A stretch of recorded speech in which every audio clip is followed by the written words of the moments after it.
Lower Manhattan, New York City, September 11, 2001. This tragic event marked the declaration of a global war on terror led by the United States government and its allies. The world changed after 9/11. September the 11th, for me, was a wake-up call.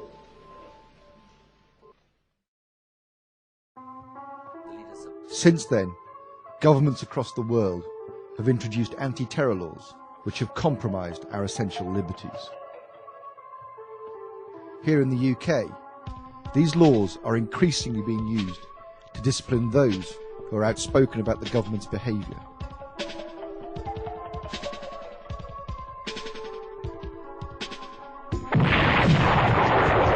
The Western invasions of Afghanistan and Iraq have claimed hundreds of thousands of lives.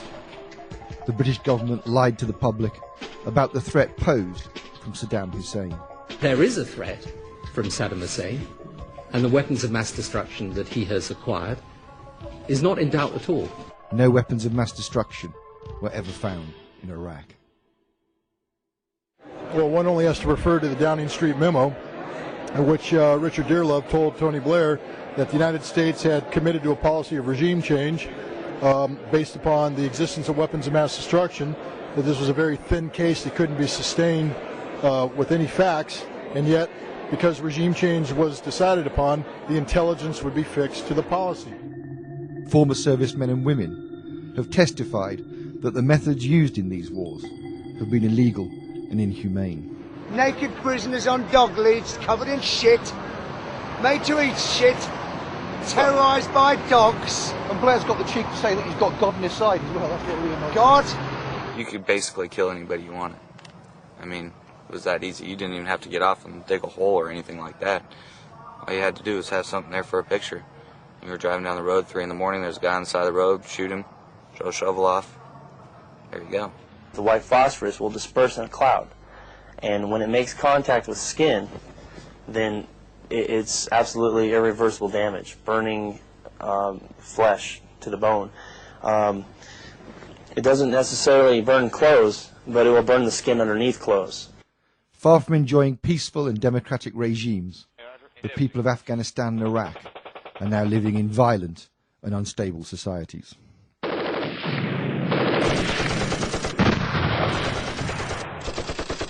British companies have made profits in excess of 1.1 billion from the Iraq War.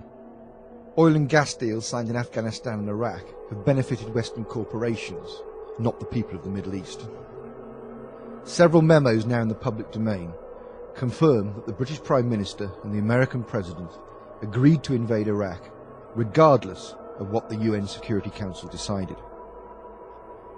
According to a leaked official memo, Bush and Blair discussed flying U-2 spy planes disguised in UN colours over Iraq to provoke Saddam Hussein into retaliation. This is just more evidence of the smoke and mirror tactics adopted by the Western power elite. For a number of years now, it has been readily accepted that the official story of 9/11 does not stand up to independent scrutiny. In the 5 years since, irrefutable evidence has emerged indicating that 9/11 was an inside job. We started running. Floor by floor, it started popping out. It was like, it was if they had detonated. They were planning to take down a building. Boom, boom, boom, boom, boom, boom, boom. Politicians, scientists, journalists, academics, researchers, even Hollywood actors have gone public. Thousands of 9/11 activists around the world have been spreading the facts. Yet the mass media still barely covers this mounting body of evidence and ignores the views of millions in the US and tens of millions across the world. In the year 2000, a document entitled Rebuilding America's Defenses was published by a private right-wing US think tank known as the Project for the New American Century, or the Neocons. In it, they laid out their plans for Middle East domination in order to maintain control of the world's energy resources. They noted that a cataclysmic and catalyzing event, like the attack on Pearl Harbor during World War II, would help mobilize American opinion behind their war agenda. 9/11 was that event. As a result, the majority of British politicians supported the US-led war on terror. Recently, the UK and Ireland 9/11 Truth Movement have lobbied MPs to take a look at the compelling evidence that contradicts the official story. Judging from their responses, it appears most MPs deem themselves too busy to even consider the possibility that they have been duped for so long. Unfortunately, the majority dismiss rigorous scientific research and objective evidence as conspiracy theories.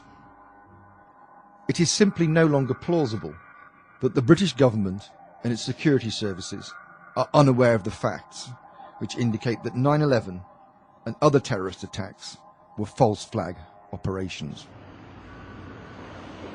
For a number of years, the evidence of MI5 and MI6 complicity in terrorist acts has been publicly available.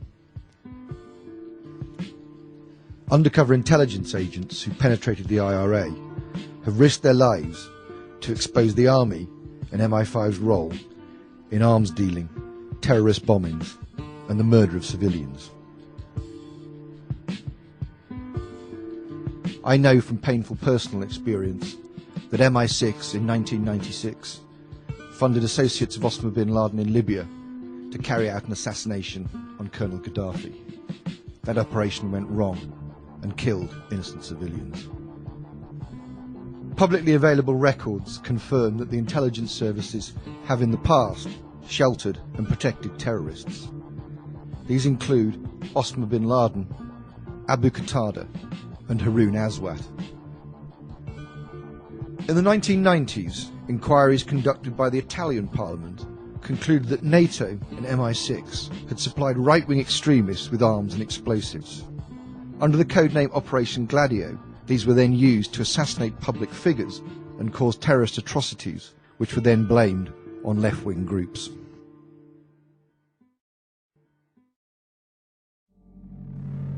It is now clear that false flag operations are part of a strategy of tension designed to instill fear in the civilian population and create unprovoked hatred towards minority groups.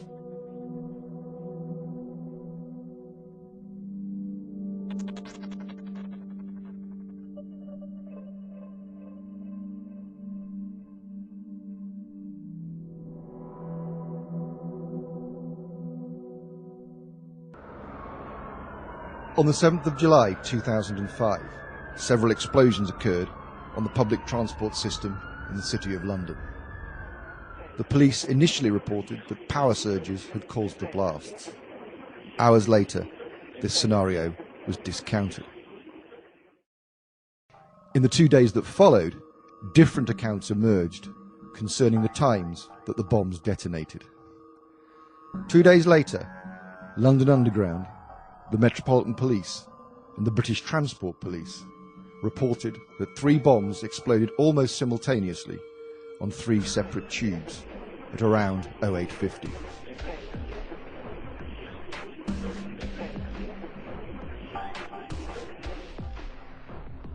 Almost an hour later, at approximately 0947, another bomb exploded on a bus in Tavistock Square. 52 passengers were killed.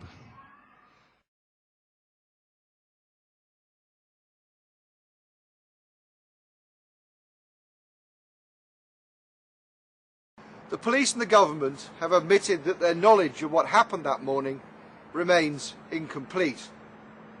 Reports released by the Home Office and the Intelligence and Security Committee in May 2006 are loaded with uncertainties and speculation. Yet the government continues to insist that a public inquiry is not necessary. They say that time and resources are not available to investigate Britain's worst ever terrorist attack. Based on information provided by the police and the intelligence and security agencies, but largely not in the public domain, the Home Office's official chronology has only raised more questions than it answers. If London could survive the Blitz, it can survive 4 miserable bombers like this. I'm not saying there are 4 bombers, 4 miserable events like this. Little is known for certain of the 4 men's movements and the picture is only further confused by sloppy drafting, unclear sourcing of information, and confusion of speculation and comment. No official has publicly admitted responsibility for compiling the report.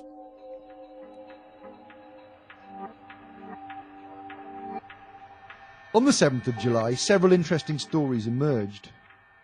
Amy Teeble, writing for the Associated Press, reported that the Israeli embassy in London had received a warning of possible terrorist attacks from Scotland Yard, minutes before the bombs exploded. Officials have said Israeli Minister Benjamin Netanyahu did not leave his hotel to attend an economic conference because of this warning. On the day of 7/7, Peter Power, the managing director of Visor Consultants, gave an interview to the BBC and ITN. In those interviews, he made abundantly clear that his organisation was running a counter-terrorist training exercise which involved bombs going off simultaneously at different London Underground stations.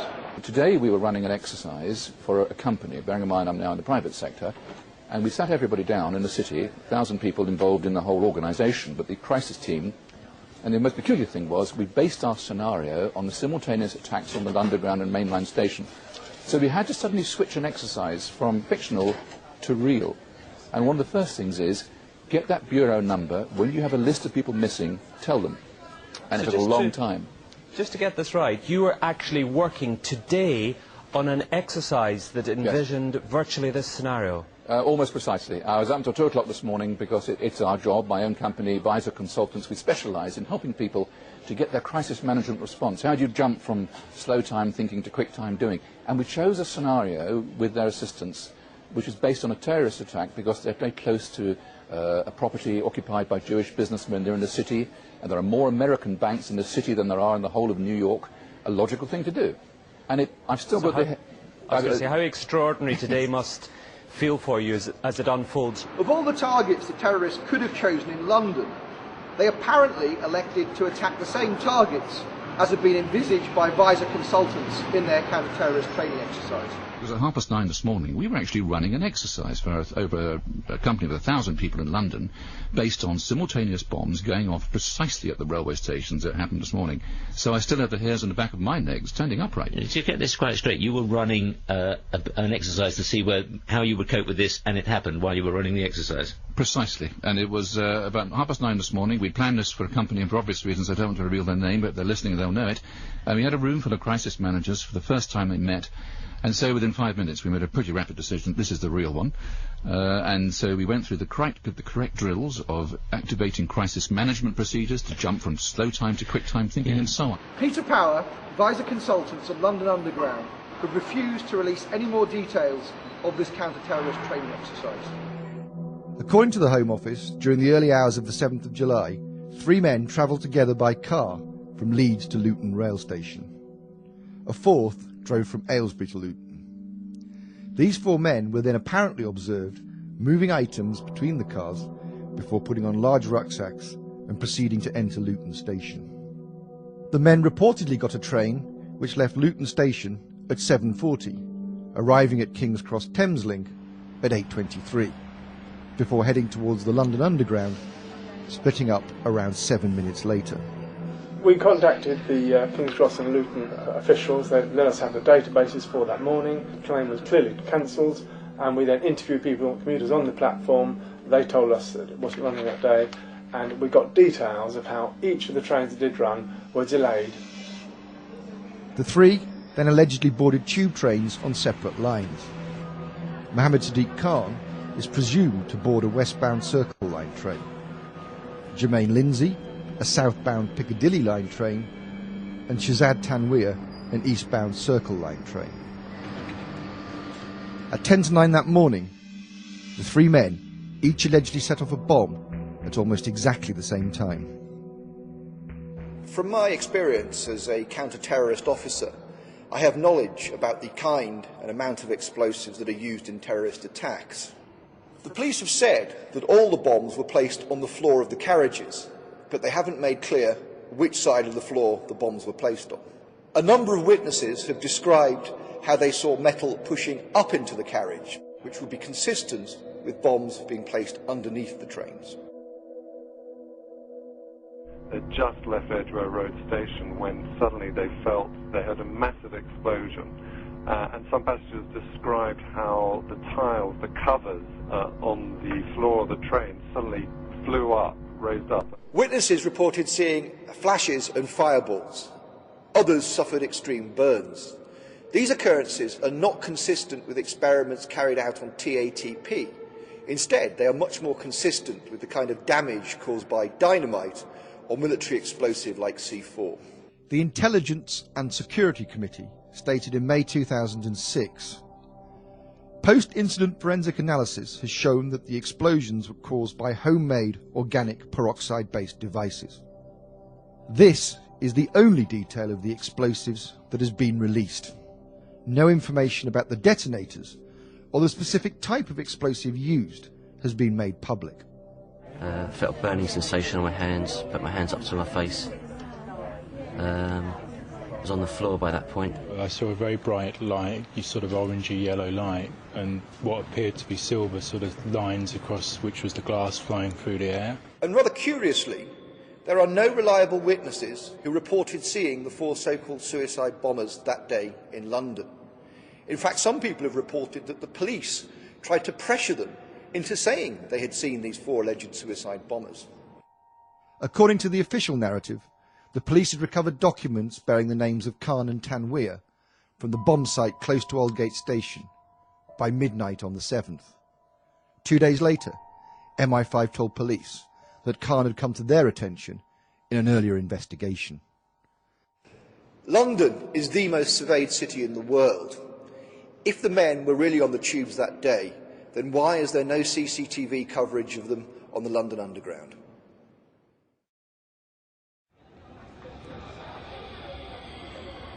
According to the Home Office, Hasib Hussain exited King's Cross Underground onto Euston Road, attempted to contact the other 3 men on his mobile before re-entering the station to go to Boots and WH Smith's, where he may have bought a battery.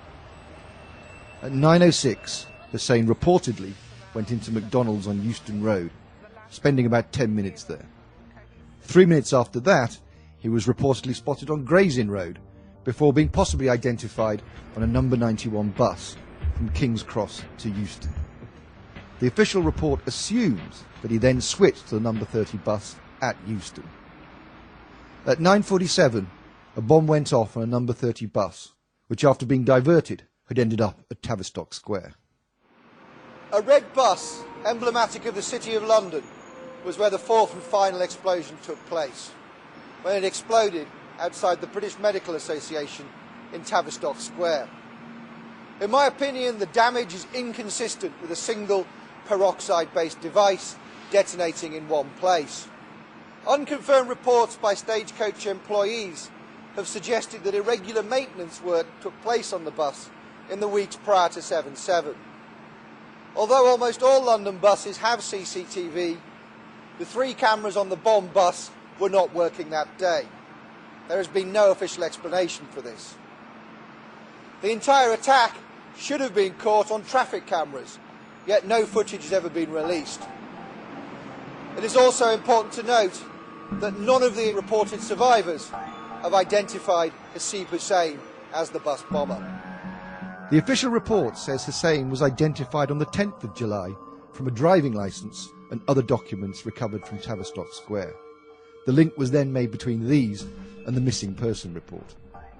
Police then linked Hussain to Khan and Tanweer, presumably through the Leeds connection. On the 12th of July, a day of several apparent breakthroughs in Operation Thesis, the police announced that they had found documents belonging to 3 men suspected of carrying out the attacks. That day, police searched a number of properties linked to the men in Leeds and Aylesbury. 18 Alexandra Grove in Burley, Leeds, quickly became known as the bomb-making factory.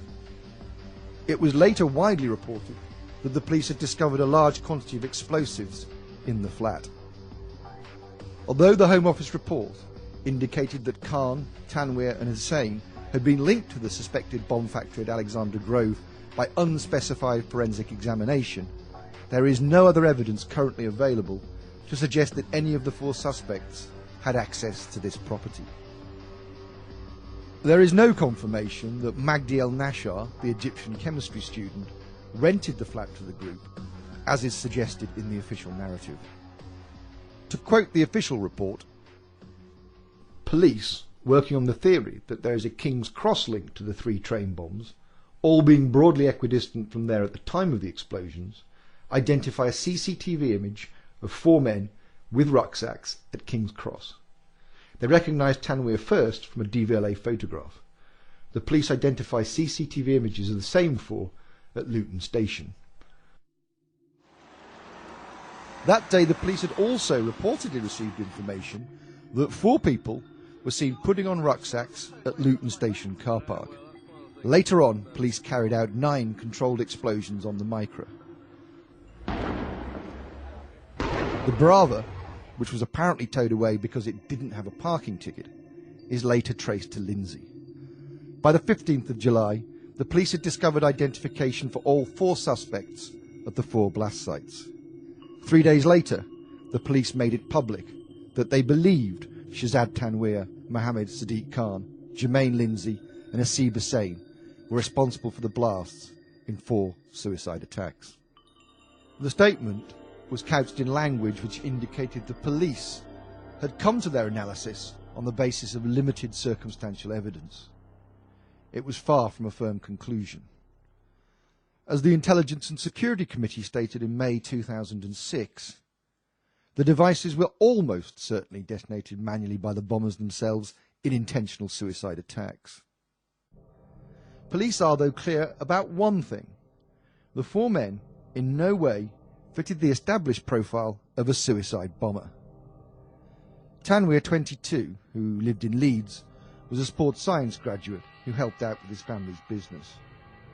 Although he drove a Mercedes, he had supposedly hired a Nissan Micra, which was reportedly used as the vehicle to transport himself, Khan and Hussain to Luton. Staff at rental companies have been instructed by police not to disclose information to journalists or investigators. A number of sources have recalled Tanweer playing cricket with friends in Leeds the night before the bombings.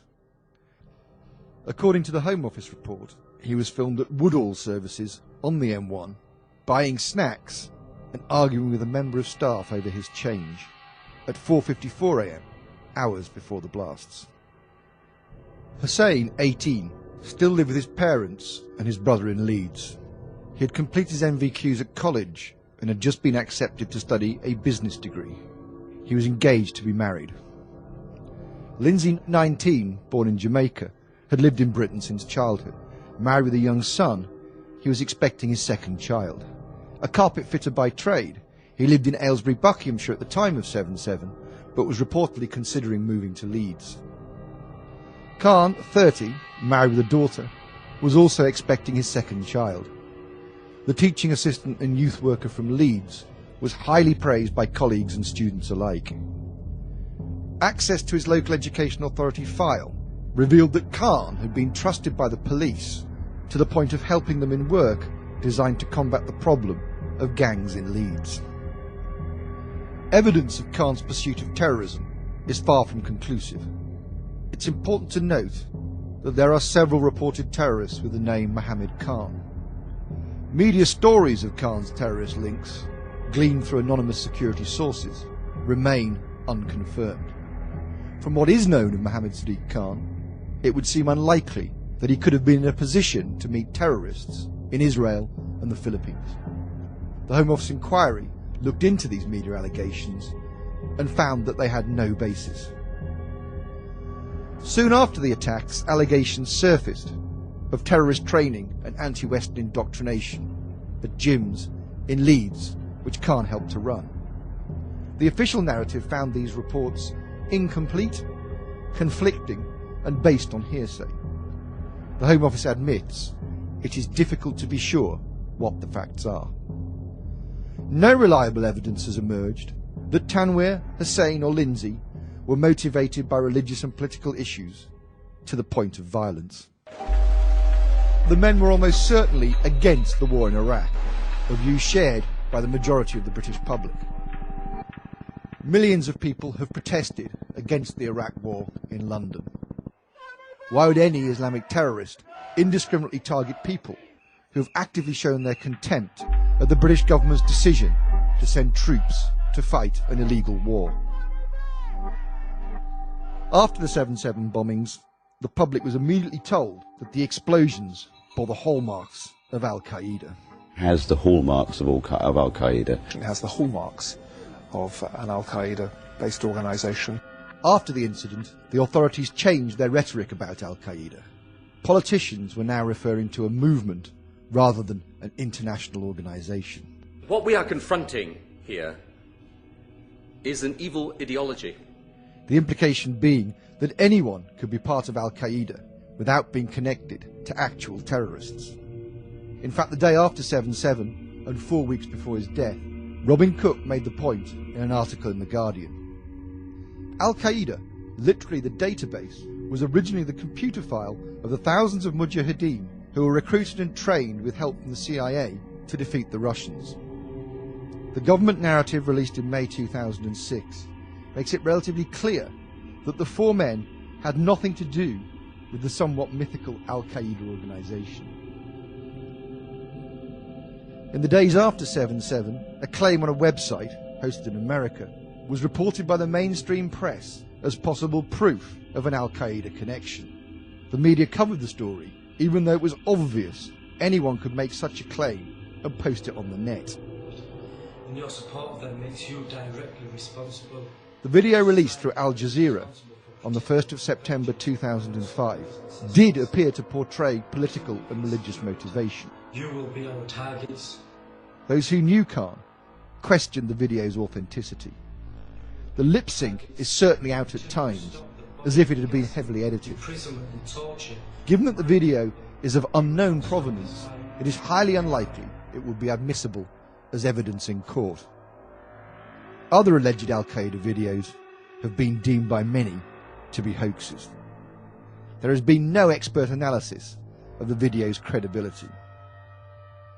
The press insinuated that the video of Mohammed Sadiq Khan was evidence of his involvement with Al-Qaeda terrorists. Even if the video is completely authentic, Khan makes no reference in it to planning any attack. At first, the authorities stated that the men were clean skins, suspects who'd not previously come to their attention. But shortly after 7/7, it was revealed that MI5 had terrorist records of Khan and Tanweer. If we look at the information in the public domain, then it certainly does appear that Khan may have intended to fight war in an occupied zone like Iraq or Palestine, especially if MI5's recording of him discussing jihad abroad is genuine. If the recording is authentic, then MI5 has serious questions to answer. If Khan did come to attention on the periphery of a terrorist investigation and was not a threat, as MI5 have asserted, then it is reasonable to speculate that he may have been an agent of the intelligence services. If this was the case, then he would have had to behave like an extremist in order to win the trust of those he was tasked to report on. If these are clean skins, how can we blame the security services for not having been on their trail? As it's turned out, as I think was predictable and predicted, this has turned out to be not the case. Really, the level of information that was coming in about Khan, particularly if these American reports especially, which now seem to be being backed up by the actual American authorities, not just appearing in an author's book, that they tipped off the British about the specifics of Khan. And this was quite a serious plot in the United States that we were talking about, an attempt to blow up synagogues and so on. The amount of information coming in and the quality of information coming in, the fact that that has been so consistently overlooked, it would appear, by the security service MI5, to me suggests really only one of two options. Either A, we've got a level of incompetence that would be unusual even for the security service, but B, possibly, and this is a possibility, that his man Khan may even have been working as an informant for the security service. It's difficult otherwise to see how it can be that they've so covered his tracks in the interim. Since the bombings, information has been leaked to the press, rather than being officially released to the public, or seemingly, even the government. The time has come for our laws to change. It is no longer acceptable that the intelligence services can hide behind a veil of secrecy and play games with the media and the government. From my own experience of working within the intelligence services, I know that MI6 runs agents of influence within terrorist groups. I also know that the secret services provide forged documentation and safe houses to the terrorists they're working with to help them evade detection and capture. Former US Attorney General and current terrorism expert John Loftus told Fox News that Aswat had been arrested in 1999 in connection with a terrorist training camp. He had been later released after MI6 had interceded on his behalf. The clear implication was that Aswat was an MI6 agent.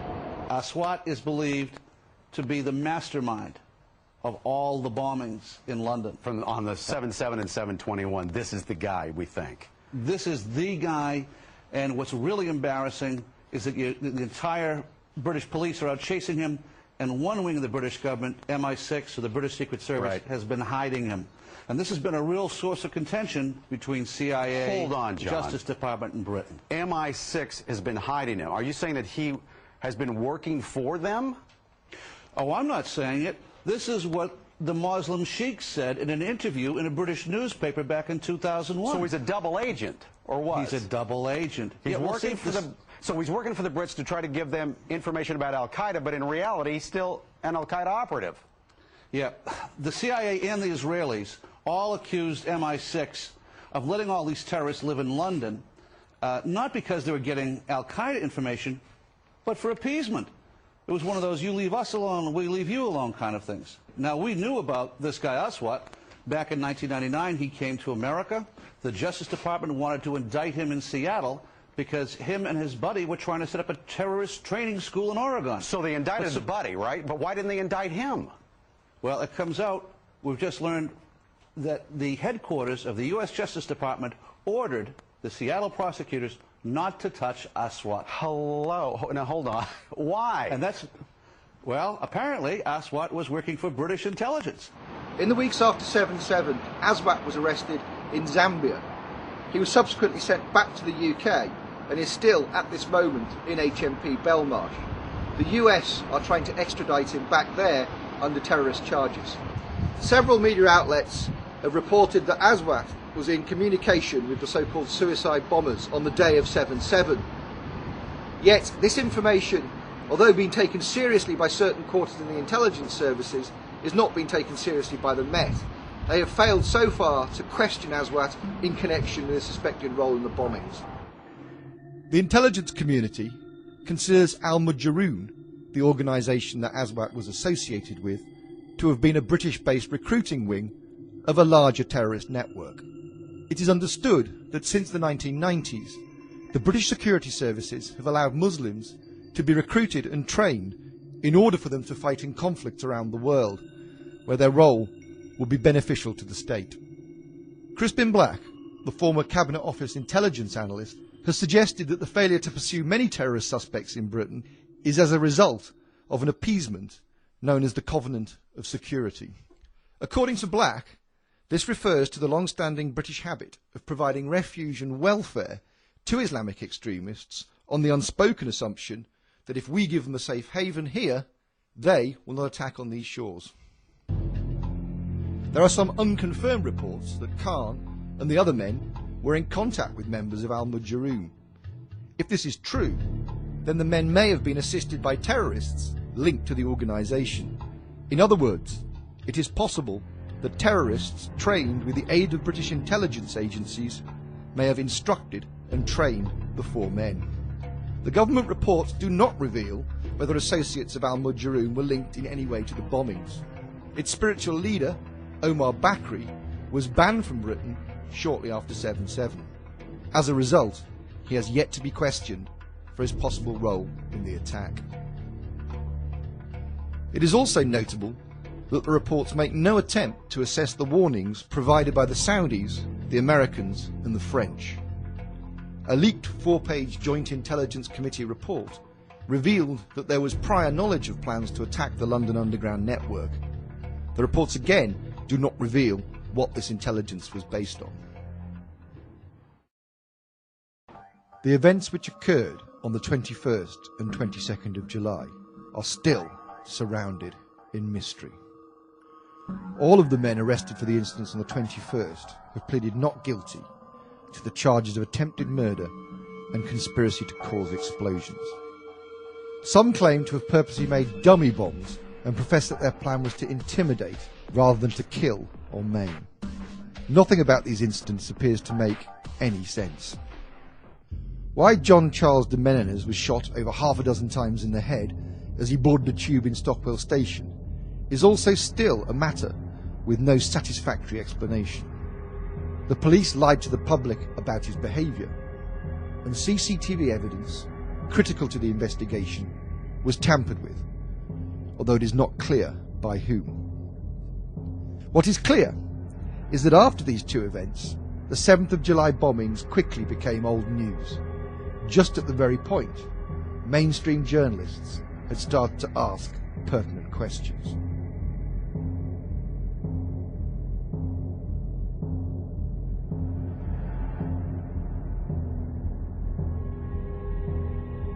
The terrorist alert level had been lowered more than a month before the attacks, from severe general to substantial. It is not clear why MI5 advised the government to reduce the threat level. The meeting of the G8 leaders in Scotland was surely a time when security should have been increased.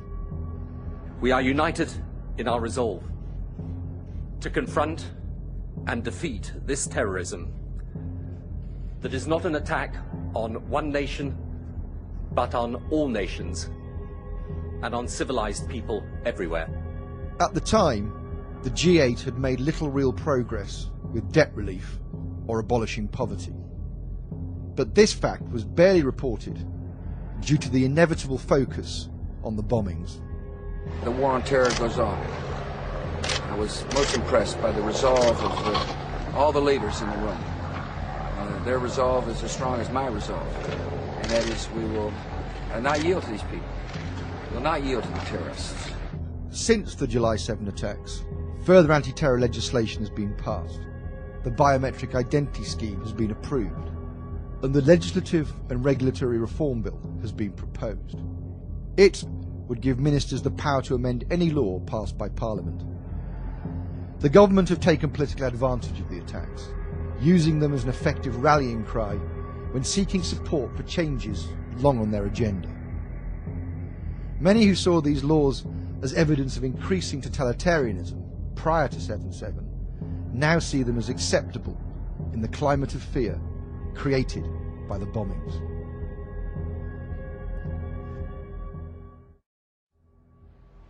Due to the conflicting and unconfirmed stories published in the media, and the distinct lack of well-sourced information, it is impossible to say exactly what happened in London on the 7th of July 2005. The two government reports make no attempt to explain the anomalies in the explosives used. They make no reference to the coincidence of a counter-terrorist exercise taking place that morning. They do not investigate Haroon Rashid Aswat, reported to be both the mastermind of the attacks and an MI6 agent. The inquiries do not deal with the Khan video or the Al-Qaeda claims. And most importantly, there is no attempt to explain why there are so few CCTV images of the men in London and in Luton. If there is no definitive proof that the men were suicide bombers, then why isn't this made clear? The two government reports do not give a detailed or definitive account. They only raise more questions than they answer. The British public must question why ministers will not allow open and independent scrutiny of the evidence. The British people must exercise their democratic rights and insist there is a full-scale inquiry into the events of July the 7th.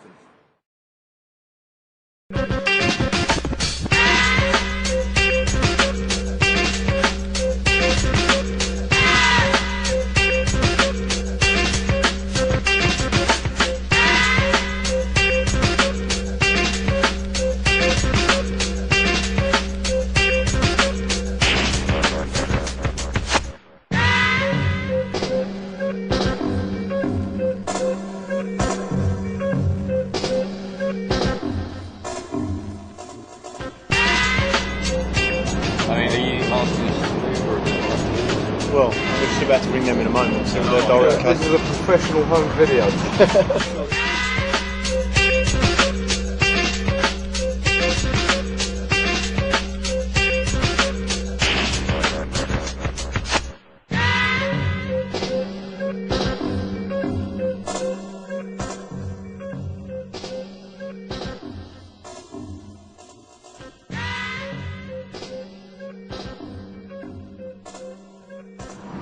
Have they got a contact number they can ring you on?